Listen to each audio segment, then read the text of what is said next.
Welcome to Nebula Narratives, your gateway to immersive science fiction audiobooks. If you love epic journeys, alien worlds, and thrilling futures, you're in the right place. Sit back, relax, and enjoy the adventure. And hey, don't forget to like, share, and subscribe for more stories beyond the stars. The Temporal Nexus is a high-stakes time travel thriller that explores the fragile threads of history and the power of human choice. When Elena Travers, a brilliant yet disillusioned historian, discovers a secret government device capable of altering time itself, she's pulled into a covert war across centuries.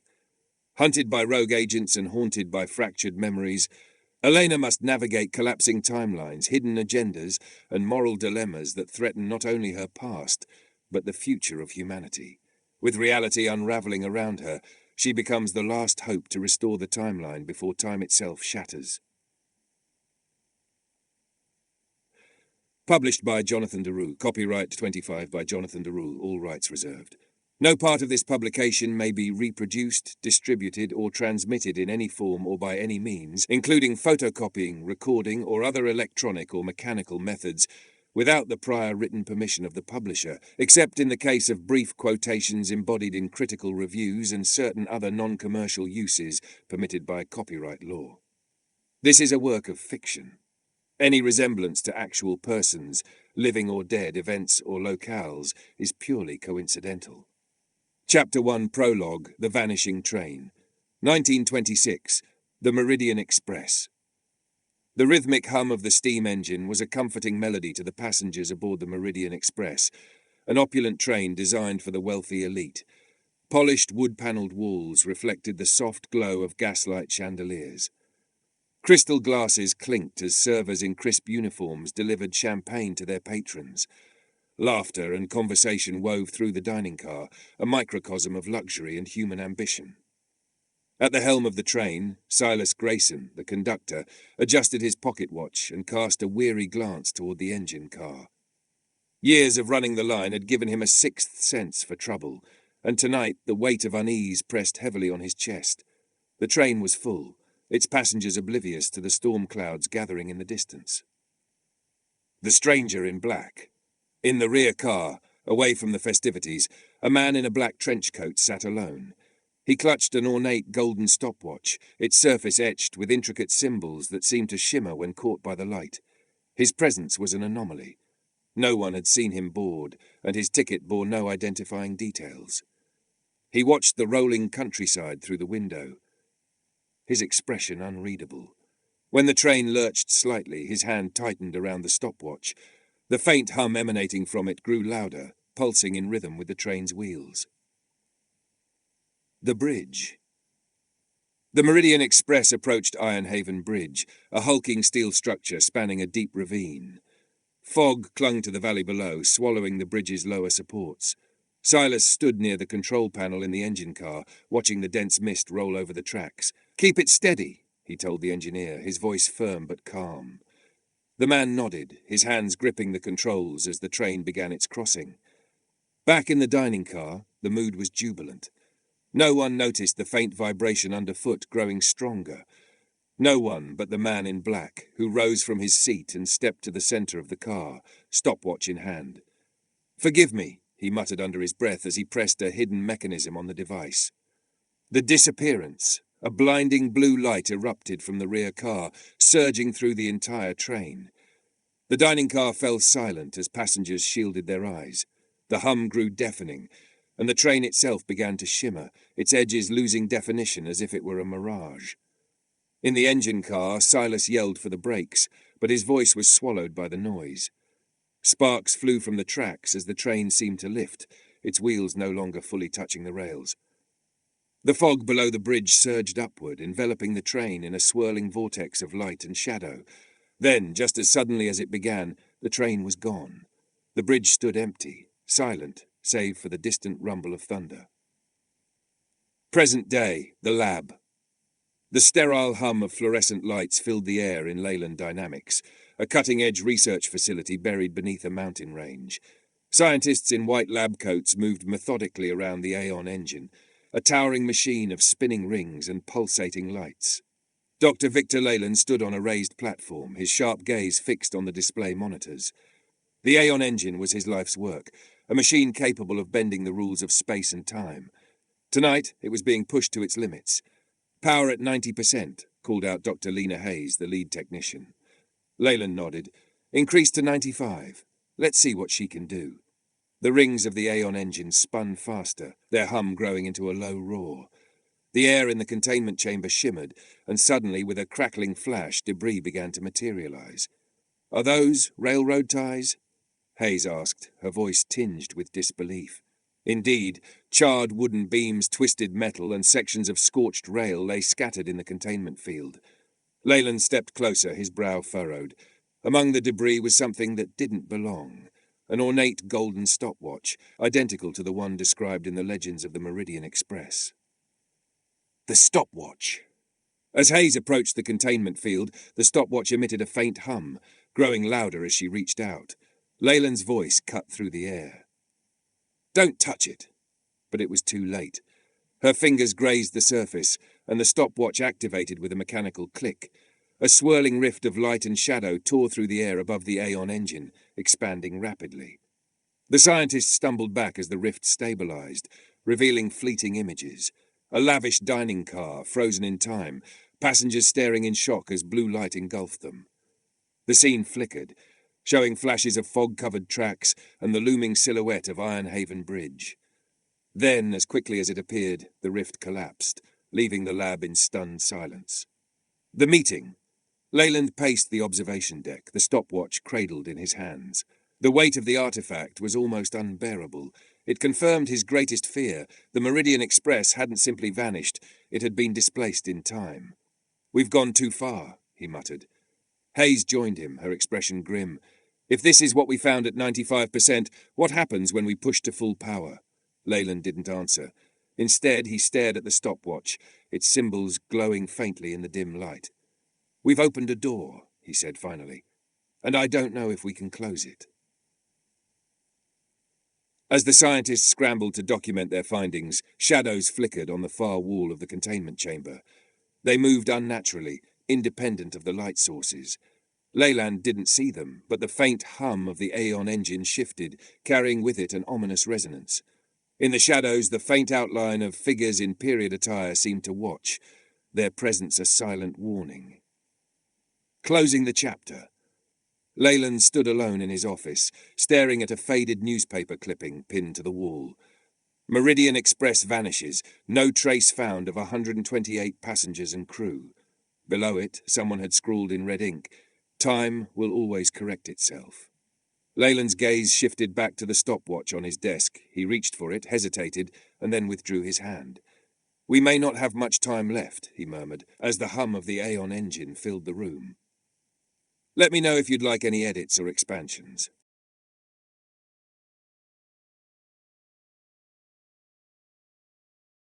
"Certainly. Here's Chapter 2, The Reluctant Protagonist, exactly as you pasted it. Chapter 2, The Reluctant Protagonist." The archives were quiet, as they always were in the late hours. The fluorescent lights buzzed faintly overhead, their harsh white glow reflecting off the dusty glass of display cases. Elena Moreau sat hunched over her desk, surrounded by brittle documents and yellowed maps, her fingers smudged with ink. The soft shuffle of papers was the only sound, punctuated occasionally by the hum of her laptop's overworked fan. Elena had always loved history. Once she had been a rising star in academia, hailed for her keen insight and boundless curiosity. Now, she was an archivist for a small-town historical society, her days spent cataloguing forgotten relics and her nights haunted by dreams of what might have been. Her fall from grace had been swift and public. Years ago, she had presented a paper proposing that strange anomalies in historical records, sightings of technology centuries before its invention, or unexplainable disappearances, were evidence of temporal disruptions. Her peers had laughed her out of the room. Some called her ideas pseudoscience. Others whispered delusional. She'd lost her job, her funding, and her reputation. Even her closest friends had distanced themselves. A loud knock shattered the silence. Elena frowned, checking the time on her watch. 9:42 p.m. The archives were closed, and she rarely had visitors even during the day. The unwanted visitor. Elena opened the heavy oak door to find a man standing on the threshold. He was tall, with sharp features, dark hair streaked with silver at the temples, and an air of confidence that felt out of place in the sleepy town. His suit was immaculate, as if he'd stepped out of a fashion magazine, and his eyes carried a glint of intensity that made Elena uneasy. "Elena Moreau?" he asked, his voice smooth but firm. She crossed her arms. "Depends. Who's asking?" "I'm Dr. Victor Leyland," he said, offering a card. "I'd like to discuss a matter of great importance with you." Elena glanced at the card, noting the embossed logo of Leyland Dynamics, a name she vaguely recognized from headlines about cutting-edge technology and billion-dollar patents. Suspicion prickled at the back of her mind. "I'm not interested," she said, beginning to close the door. Leyland stopped it with a hand. "Please, it concerns your expertise in temporal anomalies." The words struck like a lightning bolt, and for a moment, Elena couldn't speak. She finally managed, "If this is some kind of joke—" "It's not," he interrupted. "May I come in? The proposition." Elena led him to the small reading room at the back of the archives, keeping a wary eye on him. Leyland sat at the table, resting a sleek black briefcase beside him. "I've followed your work for years, Ms. Moreau," he began. "Your theories about temporal disruptions, the anomalies you've catalogued, far ahead of their time, though I'm sure you know how they were received." Elena snorted. "You mean ridiculed, laughed at, mocked."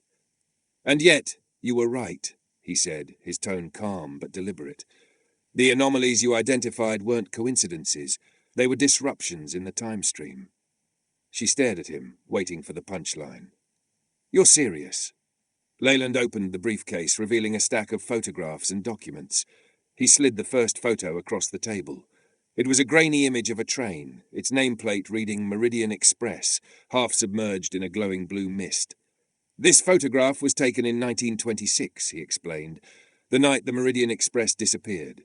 Elena leaned closer, her heart racing. She had read about the Meridian Express, a luxury passenger train that vanished without a trace while crossing Ironhaven Bridge. The story was a favourite among conspiracy theorists and ghost hunters, but no credible evidence had ever surfaced. "Why are you showing me this?" she asked, her voice cautious. Leyland slid another photo toward her.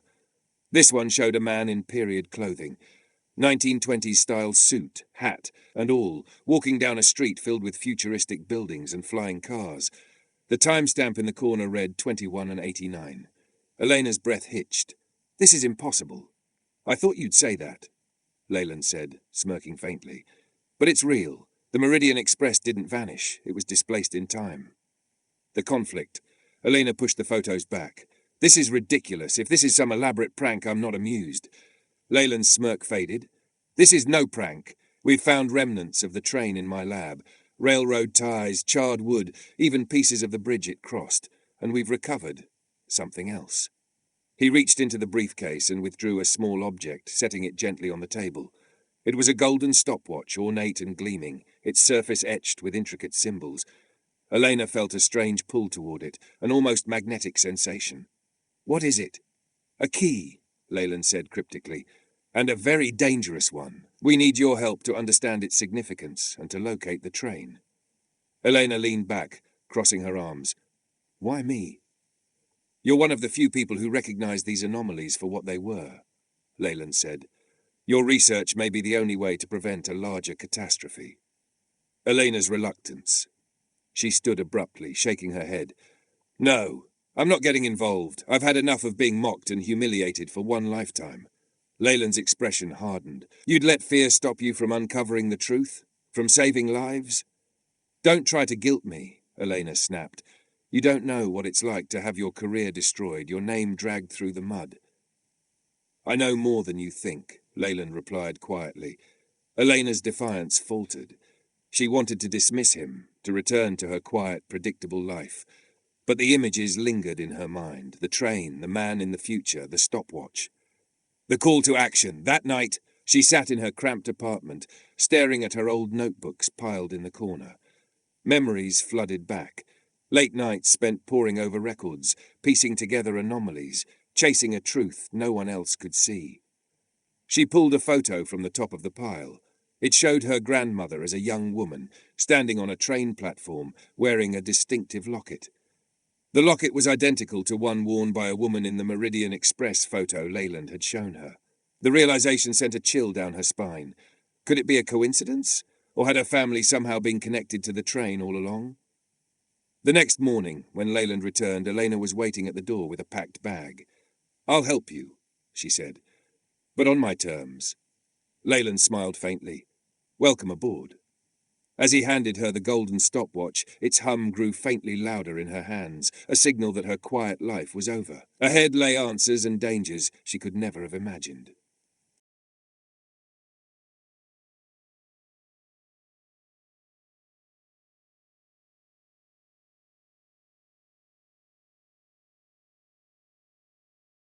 Certainly. Here's exactly what you pasted for Chapter 3. Chapter 3, A Fragment of Time. Elena stepped out of the car, blinking against the harsh glare of floodlights that bathed the mountainside in artificial brilliance. The sprawling Leyland Dynamics facility loomed ahead, a monolith of glass and steel nestled against the rugged cliffs. Its sharp, angular design felt more like a fortress than a research lab. The driver, a silent man in an unmarked uniform, unloaded her single suitcase and gave her a curt nod before disappearing into the night. She stood awkwardly for a moment, clutching the handle of her bag, before the sleek glass doors of the facility slid open with a soft hiss. A tall, statuesque woman with a severe bun and sharp features stepped out to greet her. "Miss Moreau, welcome. I'm Dr. Lena Hayes, lead technician on the Aeon Engine project. Doctor, Leyland is waiting for you in the control center. Follow me." Elena hesitated, feeling suddenly out of place in her comfortable jeans and faded sweater. "Right, lead the way," she said, doing her best to project confidence. Inside the beast, the interior of Leyland Dynamics was as futuristic as its exterior. Polished floors gleamed under stark white lights, and translucent walls displayed scrolling lines of code and real-time data. Scientists in lab coats moved purposefully through the halls, barely sparing her a glance. "This is impressive," Elena said, her voice echoing slightly in the cavernous hallway. "It's functional," Lena replied brusquely, her tone suggesting she didn't care for small talk. They entered an elevator that descended deep into the mountain. The hum of machinery grew louder as they approached the heart of the facility. When the doors opened, Elena was greeted by a sight that made her breath catch. The Aeon engine was a marvel of engineering, a towering structure of spinning rings and glowing conduits arranged in a concentric design. It pulsed with energy, emitting a low, rhythmic hum that seemed to resonate in her chest. "This," Lena said with a hint of pride, "is the most advanced temporal manipulation device ever created. The Aeon engine can access the threads of the time stream, creating rifts to different eras." Elena took a cautious step forward, staring up at the massive machine. "It's incredible and terrifying," Lena smirked. "That's an accurate assessment." The stopwatches roll. Dr. Leyland appeared on the raised observation platform above the engine, waving Elena over. She climbed the metal stairs, her curiosity outweighing her apprehension. "Good, you're here," Leyland said, motioning to a small table where the golden stopwatch lay. Its ornate etchings glimmered faintly under the overhead lights. Elena approached the stopwatch, her fingers itching to pick it up. "This is the artifact you mentioned." "Yes," Leyland said. "We believe it's more than just a timepiece.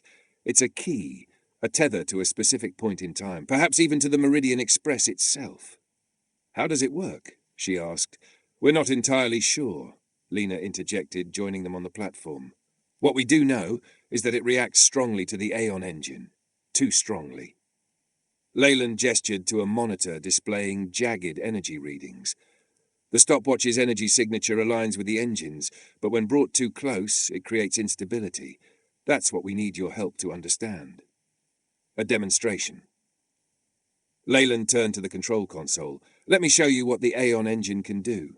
He pressed a sequence of buttons, and the rings of the engine began to spin faster, their hum intensifying. Lights flickered along its conduits, creating a mesmerizing pattern. A technician placed a small, worn pocket knife into the containment field at the center of the engine. "This artifact dates back to the mid-19th century," Lena explained. "Watch closely." The hum reached a crescendo, and a bright flash of light filled the room. When it subsided, the pocket knife was gone. Moments later, a monitor displayed an image of the knife resting on a cobblestone street, a live feed from Victorian London. Elena stared, her heart racing. That's impossible. It's the future, Leyland corrected, or rather it's the past, accessible through the future. When things go wrong. The stopwatch on the table began to vibrate, its hum growing louder and more erratic. Elena stepped back instinctively as sparks arced across its surface. "Shut it down!" Lena barked, but the stopwatch emitted a blinding pulse of light before anyone could react. The containment field destabilized, and the rift expanded rapidly, showing fleeting images of different eras, a prehistoric jungle, a futuristic city, and finally, the Meridian Express, frozen in time, engulfed in blue light. Shadows flickered within the rift, figures in period attire moving as if watching the lab. Leyland slammed the emergency shutdown, and the Aeon engine powered down with a groan. The rift collapsed, leaving the lab in stunned silence. The fallout! Elena's heart was pounding as she turned to Leyland. What the hell just happened? The stopwatch, Leyland said grimly. Its connection to the engine is stronger than we anticipated. Lena rounded on him, fury etched across her face. Stronger? It nearly tore the lab apart. You promised me you had control of this. I do, Leyland insisted, though his voice lacked conviction. You don't, Lena shot back, and if you keep pushing, you'll tear the time stream apart. Setting the stakes. Later, in a quieter corner of the facility, Leyland approached Elena. His confident facade had cracked, revealing a man burdened by the weight of his decisions. The truth is, he said softly, we're playing with forces we barely understand. Each use of the engine carries a risk that grows with every activation. Elena crossed her arms. Then why continue? Because if we don't, he said, his voice heavy, the time stream could collapse entirely. The Meridian Express is just the beginning. Reflection. That night, Elena sat alone in her temporary quarters, the golden stopwatch resting on the desk in front of her. She stared at its intricate etchings, tracing them with her fingertips. The faint hum had quieted, but she could still feel its presence, a reminder of the impossible forces she was now entangled with. What have I gotten myself into? She murmured, her reflection flickering faintly in the stopwatch's surface. Certainly. Here is Chapter 4, the first mission for the Temporal Nexus, expanded into a detailed narrative around 4,000 words.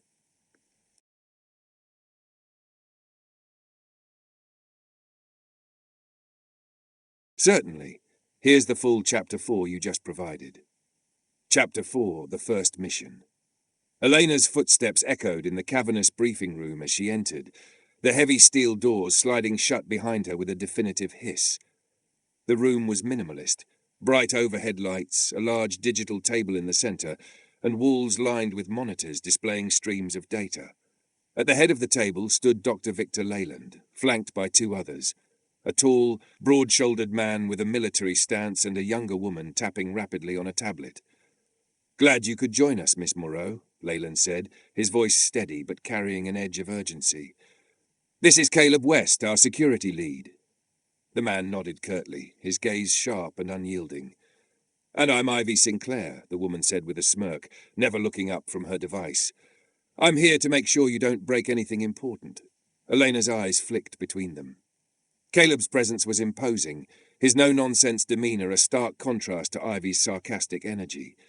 She felt the tension simmering between the two immediately. Leyland gestured toward the digital table, where a 3D projection of the Meridian Express hovered mid-air. The purpose of this mission is simple but dangerous. We're sending a team back to 1926 to investigate the disappearance of the Meridian Express as it crossed Ironhaven Bridge. Elena swallowed hard. You want me there because of the anomalies in the historical record? Leyland nodded. Your expertise is crucial. You'll be our eyes on the ground, looking for anything out of place. Caleb crossed his arms, and I'll make sure we all get back in one piece. Ivy glanced up and raised an eyebrow. No pressure. Preparation. The next hours were a whirlwind of activity. The team was outfitted with period-appropriate clothing. Elena marveled at the crisp wool skirts and tailored vests that made her feel like a time traveler already. Each was given a time stabilization device, a small bracelet designed to anchor their consciousness to their original timeline and signal for extraction if things went sideways. Ivy handed Elena a sleek tablet, their lifeline to the present, linked directly to the Aeon engine. "If you lose me, you're on your own," Ivy said with a grin. Elena felt a flutter of nerves, but pushed it down. She had a mission, and she wasn't about to back down. Entering the rift, Leyland led them to the Aeon engine's heart. The colossal machine thrummed with latent energy, its spinning rings casting eerie shadows. With a deliberate press of a control panel, the air shimmered and a swirling blue vortex opened before them. "Ready?" Leyland asked. Caleb gave a curt nod. Ivy smirked, fingers dancing across her tablet. Elena took a deep breath and stepped forward. The moment she crossed the threshold, the world blurred, colours bleeding into each other, sounds stretching and warping. When her vision cleared, she was standing on a bustling street lit by gas lamps and the hum of vintage cars. The air smelled of coal smoke and fresh rain. 1926, near Ironhaven Bridge. The team quickly gathered their bearings. Elena marvelled at the authenticity. The clatter of horses' hooves on cobblestones, the chatter of townsfolk dressed in hats and overcoats. They made their way toward the station where the Meridian Express sat, resplendent and gleaming despite the gathering dusk. Boarding the train was nerve-wracking. Elena's heart pounded as they slipped aboard, posing as late passengers. The interior was exactly as she'd read in the faded reports: luxurious wood panelling, gas-lit chandeliers, and well-dressed travellers chatting quietly. Investigations and clues. Elena's eyes darted around, noting small inconsistencies: a faint scorch mark on the wall near the dining car entrance, a subtle vibration underfoot. She pulled out the stopwatch discreetly. It hummed softly, its golden surface glowing faintly. Caleb kept watch, muscles taut, while Ivy monitored their connection to the present via her tablet. They approached a nervous conductor, who whispered of strange lights seen along the tracks, odd sounds in the night, and shadows moving just beyond sight. Elena listened, cataloguing every detail. The train was a perfect snapshot of a moment frozen, but the anomalies whispered that something was wrong. As the train neared Ironhaven Bridge, the tension ratcheted up. Shadows flitted in the corners of Elena's vision, and suddenly, from the corridor emerged a group of figures dressed in 18th-century attire, long coats, tricorn hats, and wielding weapons that pulsed with an unnatural blue glow. They moved with purpose, eyes locked on Elena's group. "You don't belong here," one growled, advancing toward them. "The stopwatch must not cross this point." Caleb reacted instantly, stepping between the attackers and the team. A brutal melee erupted, with Caleb's trained combat skills going head-to-head against the mysterious assailants. Ivy scrambled to stabilize their connection to the present, fingers flying over her tablet. Elena was nearly cornered when the stopwatch flared bright, a pulse of light throwing the attackers back and allowing her to escape. The disappearance. They rushed toward the bridge, breathless and battered. Blue light began to swirl around the train as it approached the center of the Ironhaven Bridge. A shimmering energy field enveloped the entire train. The attackers seemed to dissolve into the light, their forms merging with the energy. Elena's heart clenched as the train vanished before their eyes, swallowed by the vortex that had become the focus of so many unanswered questions. Escape! The team sprinted back to the extraction point, the rift still pulsing. Ivy's fingers danced across her tablet, calling the Aeon engine to pull them back. The world blurred once more, and when Elena opened her eyes, she was back in the modern lab, the sterile hum of computers a jarring contrast to the chaos of the past. Aftermath. Leyland's face was grave as the team debriefed. "Those attackers," he said, voice low, "are temporal enforcers, guardians of the timeline. They want control." Ivy looked up sharply. "Our presence is a beacon for them now. The stopwatch gave us away." Caleb cracked his knuckles, his eyes dark. "If they're coming after us, we need to be ready." Elena looked down at the stopwatch, now resting quietly in her palm. Its faint hum was a reminder of the danger and the mystery that still loomed. Reflection. That night, alone in her quarters, Elena replayed the events, the adrenaline slowly fading to a steady pulse. The mission had been a success and a warning. Time was fragile, and their meddling had not gone unnoticed. Her fingers traced the stopwatch's surface as she whispered, "We're only just beginning." Chapter 5. The Timekeepers. The sterile hum of the Leyland Dynamics facility had settled into a tense quiet, a fragile calm, after the storm of their first mission.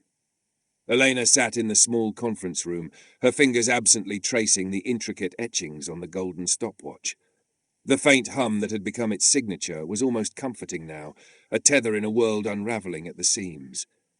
Caleb was pacing, his boots clicking sharply against the polished floor. Ivy was seated nearby, eyes glued to her tablet, fingers flying over the screen as she scrolled through streams of temporal data.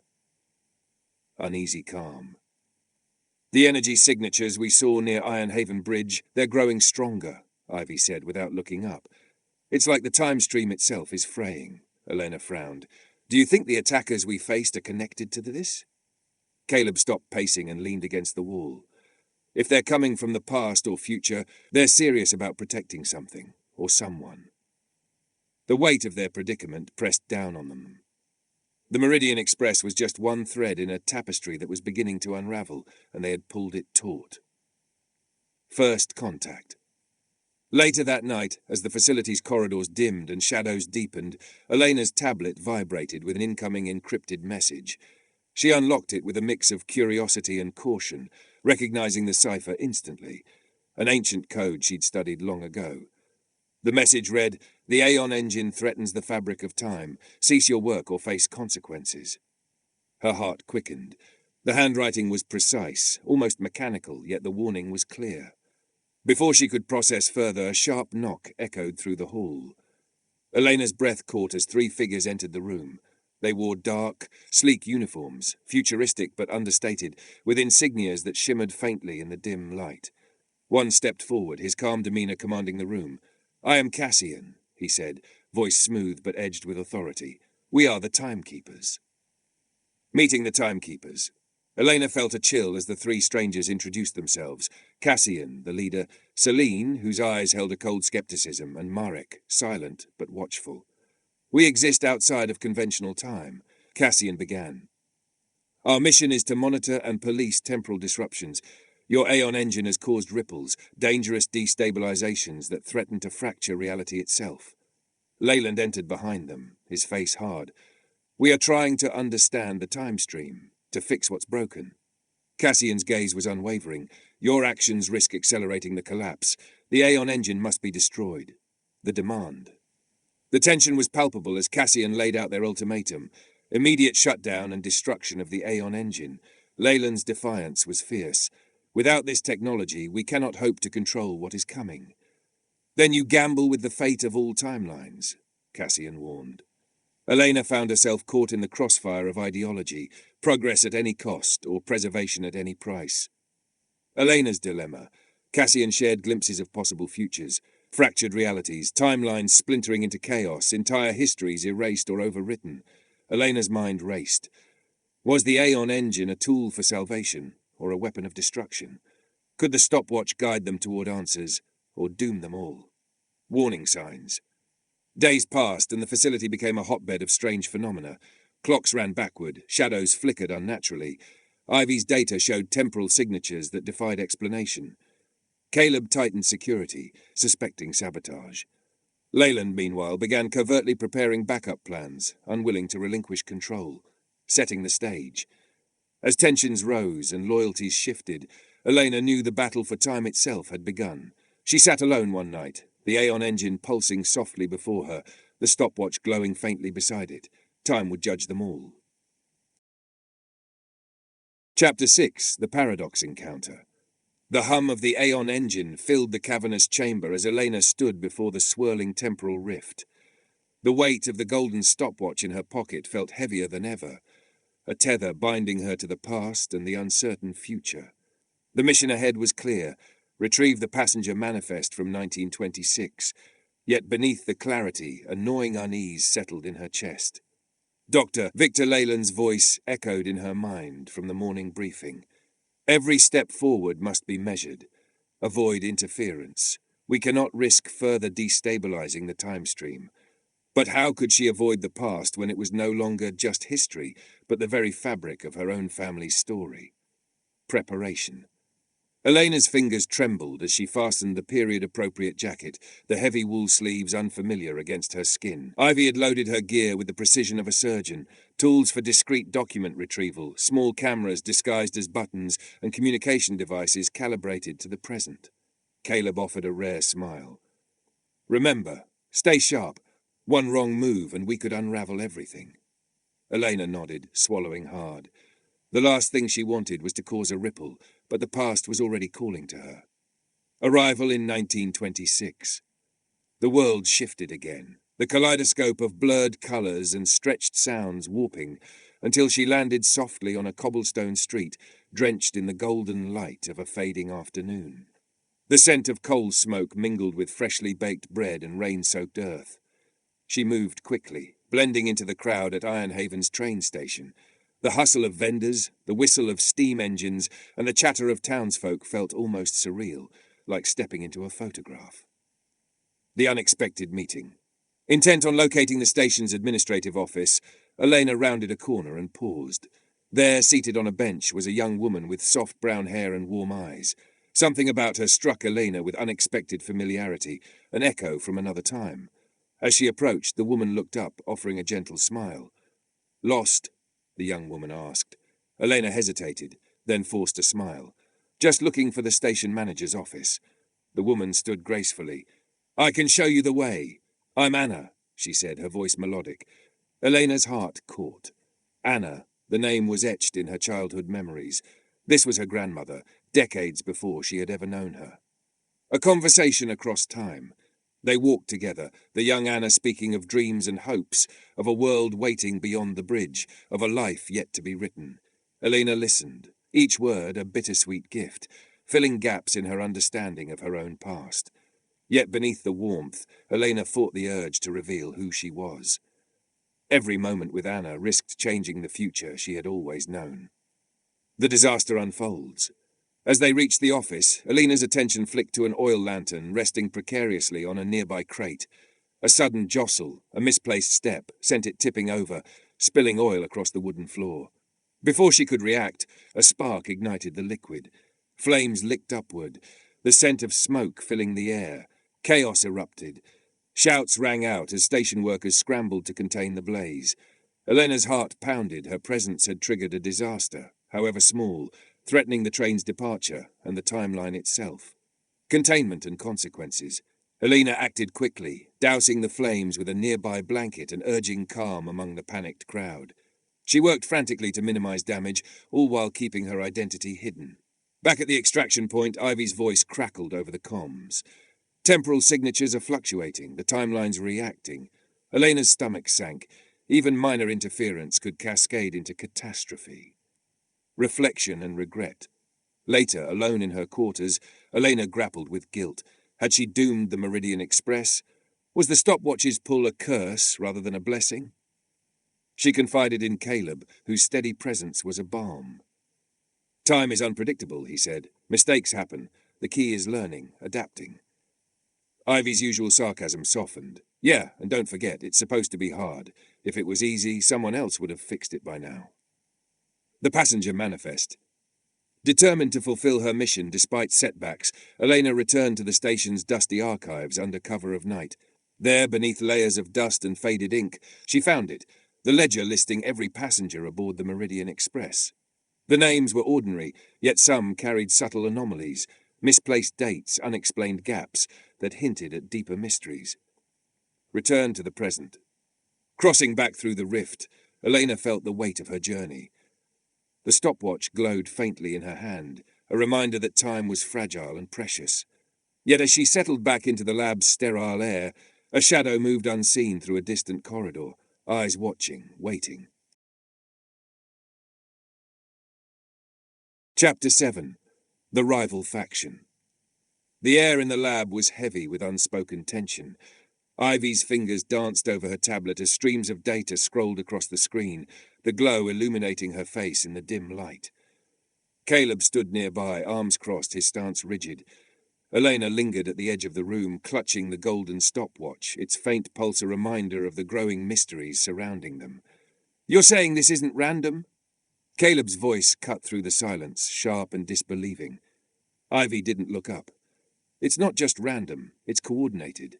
These distortions align too perfectly with our missions. Someone else is jumping into the time stream, and they're not exactly leaving things tidy." Elena stepped forward, her brows furrowed. "How is that possible?" "I thought the Aeon engine was unique." Ivy leaned back, letting out a sigh. "Apparently, we're not as special as Leyland likes to think." Unsettling revelations. Moments later, a ping from Ivy's device froze the room. A coded transmission appeared, lines of encrypted text rapidly decoding under Ivy's deft touch. When the message was fully revealed, it sent a chill through the group. "The Chrono Syndicate grows stronger. Temporal disruptions detected in alignment with your activities. Secure the Aeon engine at all costs." Ivy's eyes narrowed. "The Chrono Syndicate? Ever heard of them?" she asked. Looking at Elena and Caleb. Elena shook her head. Caleb frowned. "Sounds like trouble." "It's more than that," Ivy said. "This is organized. These aren't rogue travelers. They're calculated, deliberate, and probably very well funded." The Syndicate strikes.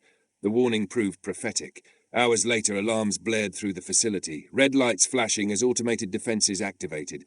A voice crackled over the intercom. "Unauthorized breach detected. All personnel to lockdown positions." Caleb bolted toward the control room, shouting, "Stay close. This isn't a drill." Elena and Ivy followed, hearts pounding as the sound of heavy footsteps echoed in the distance. Through the facility's surveillance monitors, they saw them, figures clad in dark combat gear, wielding weapons that shimmered with an unnatural blue light. "They're after the Aeon engine," Ivy said, her voice tense. "We can't let them take it." The battle for the Aeon engine.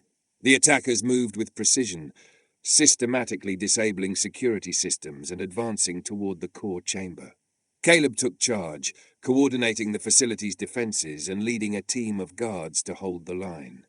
His years of military experience were evident as he barked orders and strategized under pressure. Elena and Ivy retreated to the observation deck, where Ivy worked frantically to counteract the Syndicate's technological infiltration. "These guys are good," Ivy muttered, her fingers flying over the keyboard. "Too good." Elena, watching the chaos unfold below, felt a growing sense of dread. The stopwatch in her pocket seemed to hum louder, its energy reacting to the Syndicate's presence.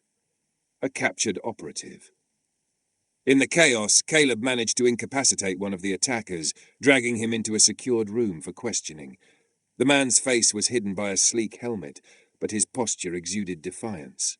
"Who are you?" Caleb demanded, his voice low and threatening. The operative remained silent until Ivy produced a device that pulsed with temporal energy. "Recognize this?" she asked. "It's tuned to your tech. Let's see how long you last when I start destabilizing your time signature." The operative stiffened, then finally spoke. "We are the Chrono Syndicate. Your Aeon engine is an abomination, and it will belong to us." Elena's stomach churned as the man continued. "You think you can play with time without consequences? The Syndicate exists to correct your mistakes and profit from your arrogance." Leyland's ties revealed. The mention of the Aeon engine and profit sent shockwaves through the team. When the dust settled, Caleb and Ivy confronted Leyland in the central lab. "Explain this," Caleb said, tossing the Syndicate's insignia onto the table. "They know too much about our work." Leyland's face darkened, his usual composed demeanor faltering. "It's complicated." "Uncomplicated," Ivy snapped. After a long silence, Leyland sighed. "Years ago, before the Aeon engine was operational, I sought funding wherever I could find it. The Syndicate approached me. They promised resources in exchange for access." Caleb's fists clenched. "And you gave it to them?" "Not entirely," Leyland said defensively. "When I realized their intentions to exploit time travel for power, I severed ties." Elena's voice was barely above a whisper. "But they still know about the engine." Leyland nodded grimly. "And they won't stop until they control it." The Syndicate's greater plan. Elena pored over the captured operative's gear, discovering a map marked with known temporal anomalies. One location stood out, a spot near the Meridian Express's last known position. "They're after artifacts like the stopwatch," Elena said, her voice trembling. They think they can stabilize and amplify their technology with them. Ivy connected the dots. If they succeed, they'll have complete control over time itself.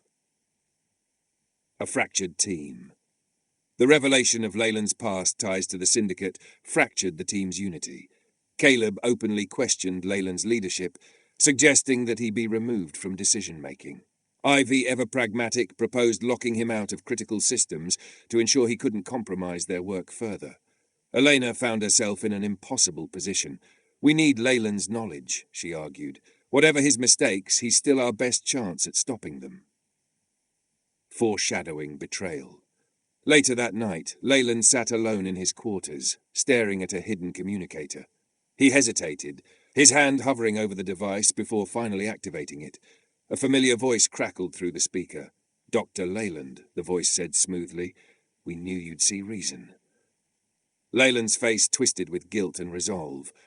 "I'm not doing this for you. I'm doing it to protect what I've built." Closing scene. In the surveillance room, the team watched footage of the Syndicate retreating, their movements precise and coordinated. Ivy's expression was grim. This isn't over. Elena held the golden stopwatch tightly, its glow flickering like a heartbeat. "No," she whispered, "it's just beginning." Chapter 8. The Search for the Conductor. The passenger manifest lay spread across the table in the center of the lab, its faded ink whispering secrets from a bygone era. Elena's eyes lingered on the name Silas Grayson, a name that carried more weight than the rest. Beside her, Ivy scrutinized the text with her tablet, running algorithms that translated historical quirks into usable data. "This guy's a ghost," Ivy said, breaking the silence. "No records before 1926, no records after. It's like he just vanished." Elena leaned forward, tracing Silas's name with her finger. Except he didn't. "Look at these anomalies," she said, pointing to a cluster of entries Ivy had flagged. "It's not a stretch to think he's alive and out there, somewhere in time." The golden stopwatch in Elena's pocket pulsed faintly, its energy responding as though it, too, recognized the significance of the name. The stopwatch reacts as Ivy worked. The stopwatch began to glow brighter, its hum filling the room. Elena pulled it out, watching the light intensify as Ivy's analysis zeroed in on Silas's name. "That's unsettling," Ivy muttered. "The stopwatch is reacting to him. What are the odds?" "Too high to ignore," Elena replied, her mind racing. "He's connected to this, to the train, to the Aeon engine." A race against the Syndicate. Minutes later, a notification pinged on Ivy's screen. She frowned as a decoded transmission appeared.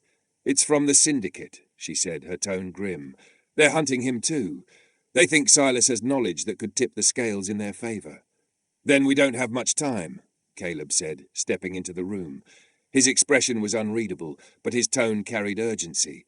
"If the Syndicate finds him first, it's over." Tracking Silas through time. Leyland entered with an air of authority, the weight of recent revelations still lingering between him and the team. "Ivy, use the Aeon engine to track his temporal signature. Silas is our priority." Ivy hesitated before nodding. "Fine. Let's see what we can find." After hours of analysis, Ivy pinpointed several instances of temporal residue tied to Silas. "He's been everywhere," she said, scrolling through the results. 1943, a battlefield in Europe. 1304, a market in Florence. And most recently, 1885, a small frontier town in the American West. Elena studied the screen. "The most recent sighting makes sense. It's the freshest trail." Caleb nodded. "Then that's where we go." Arrival in 1885, the jump was seamless, depositing the team just outside a dusty frontier town. The sun hung low on the horizon, casting long shadows over wooden buildings and dirt streets. The air smelled of horses, tobacco, and impending rain. "This feels like something out of a movie," Ivy said, adjusting the brim of her borrowed hat. "Do I look ridiculous?" "Less talking, more blending in," Caleb said, scanning the area for potential threats. The team split up, each heading toward different parts of town to follow the trail of rumors about a ghostly traveler. Discovering Silas. Elena found herself drawn to the town's saloon, where whispers of strange occurrences had reached her ears.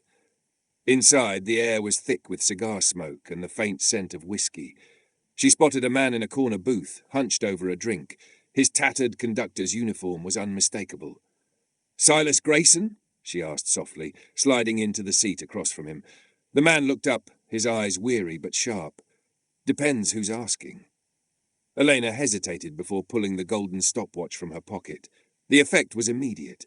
Silas's expression softened, his hand trembling as he reached for the artifact. You shouldn't have brought that here, he said, his voice a hoarse whisper. It's dangerous. Silas's warning. After a tense silence, Silas spoke. The train didn't vanish. It was taken, pulled into something, a nexus. Elena leaned forward. What do you mean, a nexus? Silas shook his head. It's hard to explain. It's a place where time converges and collapses. I was lucky to get out. Most weren't. Elena's stomach churned. And the stopwatch? It's a key, Silas said. But a key to what, I don't know. All I know is tampering with it could destroy everything. The syndicate attacks. Their conversation was cut short by the crash of the saloon's doors. Men in dark uniforms burst in, their temporal weapons glowing an ominous blue. The Chrono Syndicate had arrived. Down! Caleb shouted, appearing out of nowhere to tackle Elena to the floor as a blast of energy seared the air above them. The saloon erupted into chaos. Patrons fled, tables overturned, and the sound of gunfire mixed with the eerie hum of the syndicate's weapons. Silas hesitated, torn between staying hidden and helping. If they get the stopwatch, he muttered. They won't, Elena said, shoving the artifact into her pocket. But we need to move, now. A desperate escape. Caleb and Ivy held off the attackers while Elena and Silas slipped out the back. The dusty alleys of the town provided little cover, but they managed to evade their pursuers long enough to reach the extraction point. Ivy's voice crackled over the comms. I've got a lock on you. Hold tight. As syndicate operatives closed in, the Aeon engine activated, pulling the team and Silas back to the safety of the present. Silas's resolve. Back at the lab, Silas was still visibly shaken. He studied the Aeon engine with wary eyes, then turned to Elena. I'll help, he said finally, but on one condition. You don't use that engine unless absolutely necessary. It's too dangerous. Elena nodded, her mind racing with questions. We'll take every precaution. Silas's gaze lingered on the golden stopwatch, its glow now steady and strong. The Nexus is real, he said softly, and if you're not careful, it'll swallow us all. Chapter 9. The Temporal Black Market. The London air was thick with fog, the gas lamps along the cobbled streets casting long shadows that flickered like ghosts. The team moved cautiously, their breath visible in the chill as they approached an inconspicuous building tucked away in a narrow alley. It seemed out of place, its facade too pristine for the weathered surroundings. Ivy checked her forged invitation one last time, her fingers adjusting the delicate lace gloves she wore to match the Victorian setting. Everyone ready? Caleb asked, scanning the street for signs of trouble. His hand rested near the hidden blade concealed in his coat. Elena adjusted her hat, her mind still racing from Silas's warning. As ready as we'll ever be. They stepped inside, their forged invitations passing scrutiny at the door. The interior was a stark contrast to the cold streets outside. Warm golden light bathed the grand hall, where a small stage was flanked by rows of velvet chairs. Around them, attendees mingled, some wearing period-appropriate attire, others flaunting their origin with futuristic accessories. This is surreal, Ivy whispered, her gaze darting to a man with a mechanical arm casually sipping champagne. Stay focused, Caleb replied, his voice low. Silas is here. Let's find him. The auction begins. The team split up, each blending into the crowd while keeping an eye out for Silas. Elena made her way toward a display of artifacts lining the walls. Ancient swords, faded documents, and other relics were encased in glass, each with small plaques denoting their origin or at least a plausible story. One artifact caught her eye, a brass pocket watch inscribed with strange symbols that mirrored those on the golden stopwatch she carried.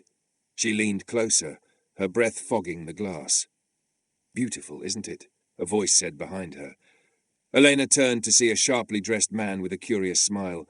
They say it belonged to a man who vanished in the 1920s. Myth, of course, but myths sell well. Elena forced a polite smile. And who might you be? An enthusiast, the man replied. His eyes lingered on her for a moment too long before he disappeared into the crowd. Spotting Silas. It wasn't long before she saw him. Silas Grayson stood near the back of the hall, his conductor's uniform now replaced with a simple black coat. He blended into the crowd easily, but his eyes darted nervously, scanning for threats. "I've got him," Elena murmured into the hidden comm Ivy had given her. "I see him too," Ivy replied. "Keep close, but don't spook him."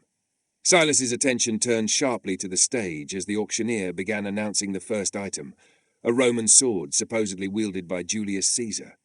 The bids flew fast, each raising paddle signalling sums of money that seemed absurd. The crowd's energy shifted when the auctioneer unveiled the brass pocket watch. Gasps and murmurs rippled through the room as the artifact's origin was dramatically exaggerated. "This timepiece, ladies and gentlemen, is said to possess the power to manipulate time itself. A myth, surely, but one worth owning." The bidding war. Silas raised his paddle almost immediately, drawing attention from several in the crowd. To Elena's horror, a group of syndicate operatives positioned near the stage began bidding as well. The price escalated quickly, the tension palpable as the operatives locked eyes with Silas, their intentions clear. "This is bad," Ivy said over the comms. "We can't let them get that watch." "It's a counterfeit," Silas said under his breath as he passed by Elena, startling her. "They don't know that yet, but it'll buy us time." Before Elena could respond, the auction erupted into chaos. One of the syndicate operatives called out the watch's forgery, sparking outrage among bidders. Shouts filled the room as the auctioneer tried in vain to restore order. The chase through London. Amid the confusion, Silas bolted for the exit. Caleb and Elena immediately gave chase, weaving through the crowd as syndicate operatives pursued them all. Outside, the fog had thickened, turning the streets into a labyrinth. "Split up," Caleb barked, sprinting down a side alley. "We can't let them box us in." Elena followed Silas's trail, her heart pounding as she spotted him darting between carriages. "Stop," she called, but Silas didn't even glance back. The chase continued onto the rooftops, where Silas's agility surprised her. He leaped across gaps with the precision of someone who had done this countless times. "Impressive," Ivy's voice crackled in her ear, tracking their movements through a live map. "But we've got bigger problems. Syndicate goons closing in. 3:00. Elena turned to see shadowy figures climbing after her. Caleb's shout echoed from somewhere below, followed by the sound of a struggle. The journal left behind. Just as Elena was closing the distance, Silas made one final jump across a wide gap between rooftops. He landed unsteadily, but managed to disappear into the fog, leaving her stranded on the edge. Cursing under her breath, she scanned the area and noticed something glinting where Silas had stumbled. She picked it up, a small leather-bound journal. Its cover was worn, the pages filled with cramped handwriting and intricate sketches. "Elena," Caleb called, his voice ragged as he climbed up beside her. "You okay?" She held up the journal. "He got away, but he left this." Back at the lab. Back in the safety of the lab, Ivy immediately began analysing the journal's contents. Silas's notes were cryptic, filled with sketches of swirling vortices labelled The Nexus, and warnings scrawled in bold letters. "The balance must be maintained." "This is incredible," Ivy said, her eyes scanning the pages. "He's not just surviving out there. He's piecing together something huge. Look at this." She pointed to a diagram of the Aeon engine connected to the golden stopwatch, with lines radiating outward to what appeared to be alternate timelines. "This isn't just a map," Elena realized. "It's a guide to the Nexus, foreshadowing betrayal." As Ivy flipped further through the journal, she froze. One page bore a chilling note. "Trust is a liability. A necessary betrayal will reveal the truth." The room fell silent. "What does that mean?" Caleb asked, his voice tense. Elena didn't answer, her mind racing. The words felt like a warning, and a promise of something darker yet to come. Closing scene. The golden stopwatch glowed faintly in Elena's hand, its light casting long shadows across the lab. She looked up at Caleb and Ivy, determination hardening her features. "We're closer than ever," she said, "but are we ready for what we'll find?" The hum of the stopwatch seemed to echo her question as the screen faded to black. Chapter 10. The Rules of Time. The journal lay open on the central lab table, its pages illuminated by the glow of Ivy's monitors.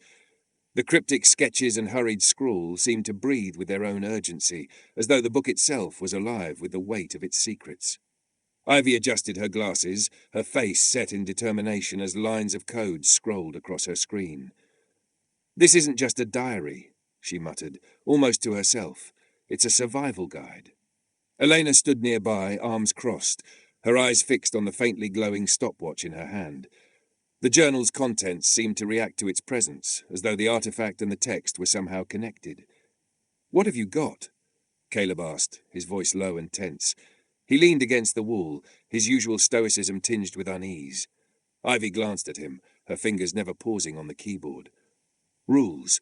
Silas documented something he calls the rules of time. If he's right, we've been breaking them left and right." The first rule, Ivy clicked a button, and an image of a web-like diagram appeared on the large screen behind her. It was intricate and chaotic, with lines intersecting and diverging in unpredictable patterns. "The first rule," she began, highlighting a passage from the journal, "is that time isn't linear. It's a web." "What does that mean for us?" Caleb asked, stepping closer. "It means every action we take isn't just a ripple in a pond. It's a strand in this web," Ivy explained. "And when we pull on one, others shift. Sometimes they snap." Elena frowned, her mind racing with the implications. "And when they snap," Ivy's gaze darkened, "it destabilizes the time stream. Entire realities can unravel." The room fell silent, the weight of Ivy's words pressing down on them. "The second rule, time corrects itself." Ivy flipped to another page in the journal, the handwriting more erratic. "This is the one that scares me the most," she said, her voice barely above a whisper. "Time always corrects itself." Elena felt a chill run down her spine. "Corrects how?"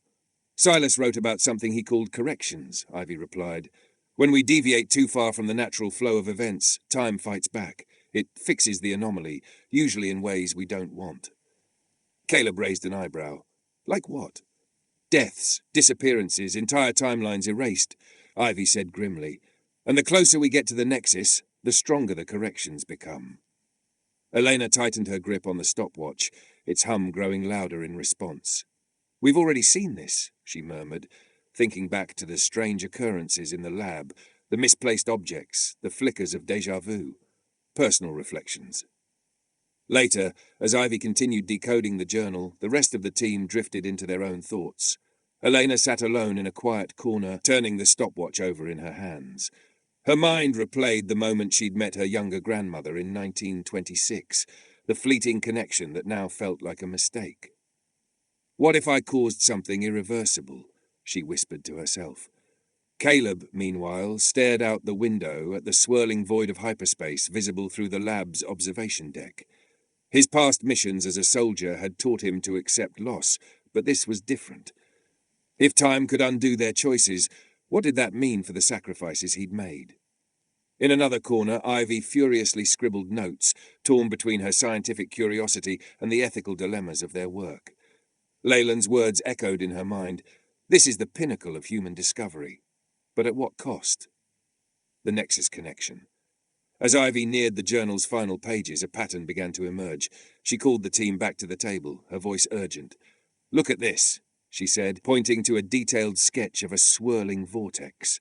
"Silas calls it the Nexus. It's not just a point in time, it's the center of everything. Every timeline converges there." Caleb frowned. "And what happens if we get too close?" "That's where it gets complicated," Ivy admitted. "The journal suggests the Nexus is both a key to controlling time and a potential doomsday device. It's unstable. If we disturb it, we could cause a collapse." "A collapse of what?" Elena asked, her voice tinged with dread. "Everything," Ivy replied simply. "The stopwatch's role." The team turned their attention to the golden stopwatch, its glow now brighter than ever. Ivy placed it on the table beside the journal, her fingers hovering over the artifact as though afraid to touch it. "Silas believed this was a failsafe," she said, "something designed to either stabilize the Nexus or reset the time stream entirely." Elena shook her head. "Reset how?" "That's the problem," Ivy admitted. "A reset could mean wiping out every timeline except the Nexus, or it could destroy them all. We don't know." The timekeeper's warning. As if on cue, the lab's holographic projector flickered to life, and Cassian, the enigmatic leader of the timekeepers, appeared before them. His face was lined with worry, his usual composure replaced with urgency. "You've uncovered the rules of time," he said without preamble. "Good. But they are only the beginning." "What aren't you telling us?" Caleb demanded. Cassian's gaze met his. The closer you are to the Nexus, the greater the cost of failure. You're walking a dangerous path, one that could undo everything. Elena stepped forward. Then help us. How do we stop this? Cassian's image flickered, his voice faint. You don't. You survive it. Foreshadowing a future catastrophe. The lab seemed to hold its breath as Cassian's image disappeared. Ivy turned back to the journal, her fingers trembling. Suddenly the stopwatch's hum grew louder, its glow illuminating the room. Small objects on the table began to shift, some vanishing only to reappear seconds later. What's happening? Elena asked, her voice rising. Temporal echoes, Ivy replied, panic creeping into her tone. The time stream is starting to destabilize. Caleb clenched his fists. We're running out of time. Closing scene. Elena stood alone in the observation deck, the golden stopwatch pulsing in her hands. She reread a haunting passage from the journal. The web is fragile, and when it tears, we all fall through. Her reflection in the glass seemed to shimmer, as though the void beyond was reaching for her. How do we stop this? She whispered, her voice swallowed by the hum of the stopwatch. Thank you for listening to the Temporal Nexus. This is part 1 of 2. Make sure to like and subscribe so you're notified when part 2 becomes available, coming later this week. What an adventure is yet to come.